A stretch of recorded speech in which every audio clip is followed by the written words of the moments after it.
welcome back to my YouTube channel. In today's video, we're going to talk about two interesting topics. Firstly, we're going to talk about what happened to me on New Year's Day.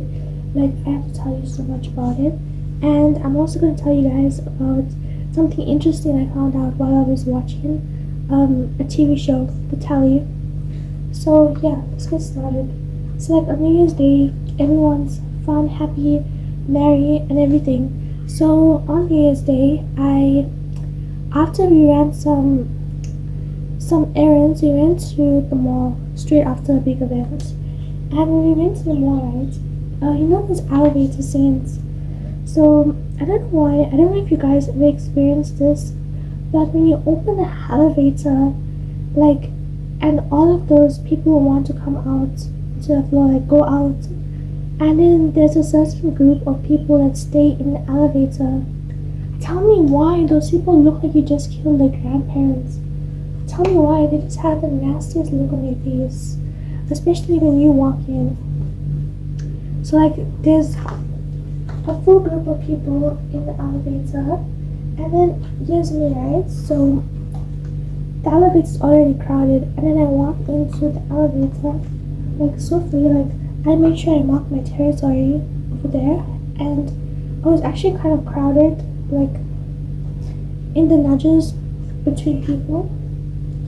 And I was in my overcoming social anxiety phase.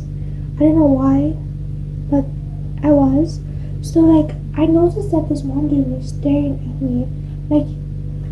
I was over yeah, and then he was over yeah, right? And he was staring at me. He was facing this side, and he was literally staring at me. He was like this, just blankly.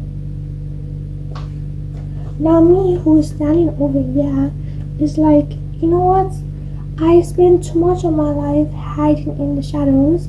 There's no harm in just staring back at the sky, to show stare back at the sky. So I turned and I just stared back at him like this,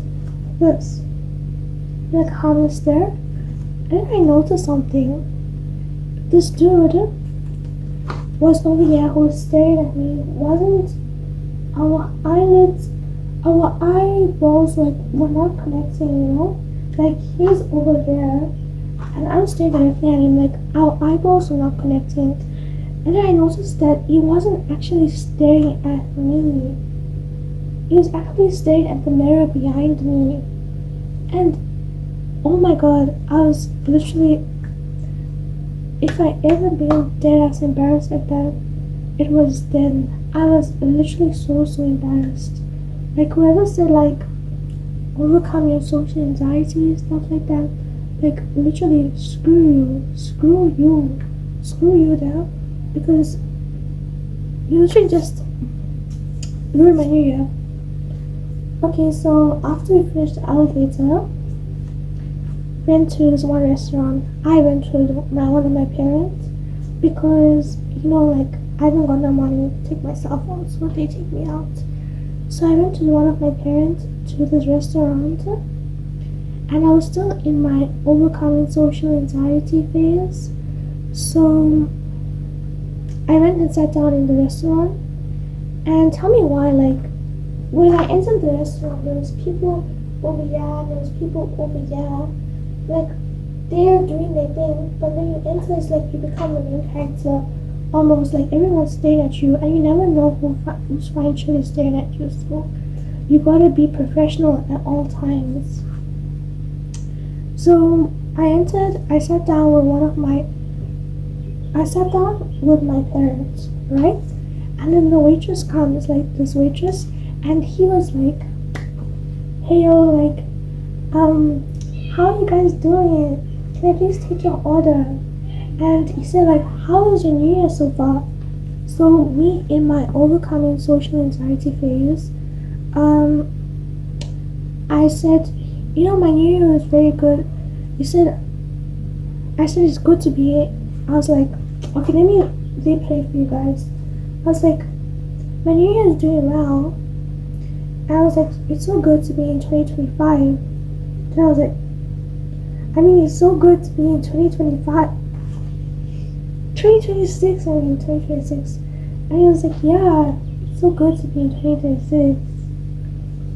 You know? And I was saying, what I played for you back then was actually, it was actually 10 times worse, like more amplified. I actually said 2025 quite a bit of times before I got the nudge. In my head, I was like, hey yo, it's actually 2026. So that was embarrassing, really embarrassing. Again, whoever said that overcome your social anxiety for the new year, like screw you guys, because this shit ain't working for me. You know, it can work for other people, but things you in my life, hey.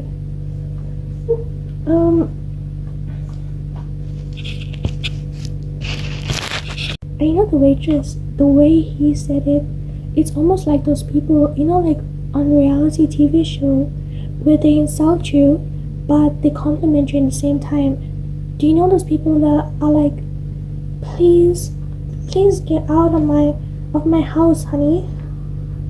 Almost like that. The way he said it to me, it was like, yeah, it's 2026, honey.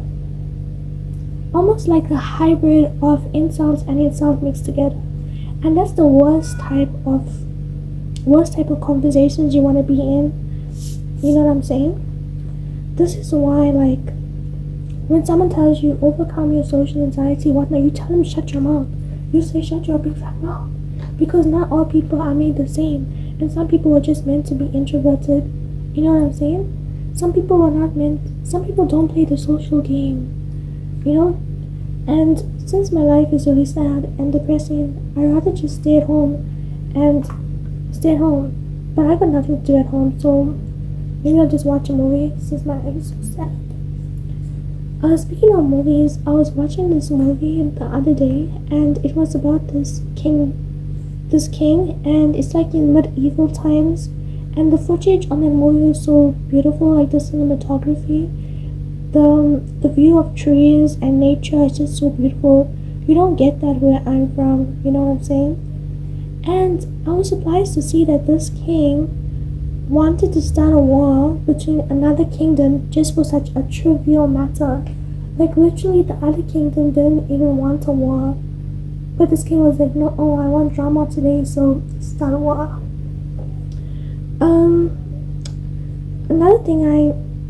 Another thing that I found interesting is that, you know me, like, the whole movie will be about something else, but I'll notice the small detail and resonate on it.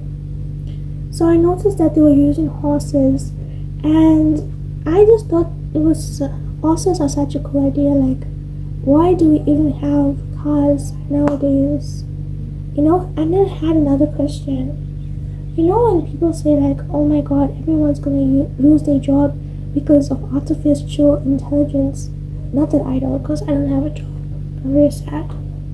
But people always say that. And I'm thinking to myself, this is actually so true.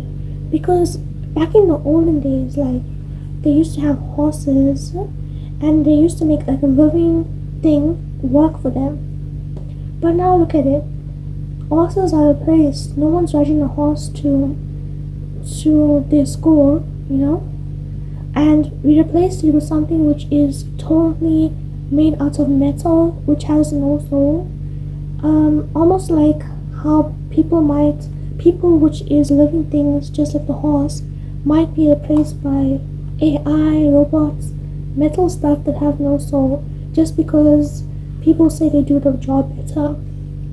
In my personal opinion, I think having a horse and riding that horse everywhere is way better than having cars, because first of all, you don't have to create roads, and you don't have to create waste and metal and wires that have to go into making a car. You know, horses are living things. You can just breed them and sell them, just easy things. Another reason is that if a person got knocked by a car, they most likely will, you know, die. But if a person was knocked by a horse, like, they could survive, you know what I'm saying? And I just think to myself, some people might say to me like, "Oh, like cars are so much better because you can control a car by pressing a gear for it to go this way or that way." And I'm like Steven, I'm Steven, and I'm like, really nice name, like James. Are you even listening to yourself? Like, you can control the horse too, like, and people might say to me like, I know you might say to me like, oh, but horses make mistakes. Like the horse can fall, the horse can go the wrong direction. The horse can like throw you off its back. Well, I think to myself like even cars can make mistakes. Like literally, the car's wire can trip. The car's engine can stop. Even cars can make mistakes. I feel like horses are actually better because have you ever seen a horse fall? Like I have never ever saw a horse fall in my life. And I'm like, the horses are more good for the environment. It's like nature gave us transport, but we didn't want to use it. We just wanted to create our own thing. You know what I'm saying? Everything was there for us. Like why do humans have to overcomplicate every single thing? Like tell me why. Another thing Another thing that people might say is that, oh, not all people have the skill or the physical ability to ride a horse. Let me tell you, like, even riding a car, you need skill, you need to know how to ride a car, just like you need to know how to ride a horse. So that argument is cancelled by. But for all people, for people who are like not physically fit to ride a horse, that I understand because for cars it's not that demanding. You just press some buttons, move a wheel, and you go places. But for horse, sometimes you really need that skill. So overall, I still think horses are better because they're like nature's given transport to us.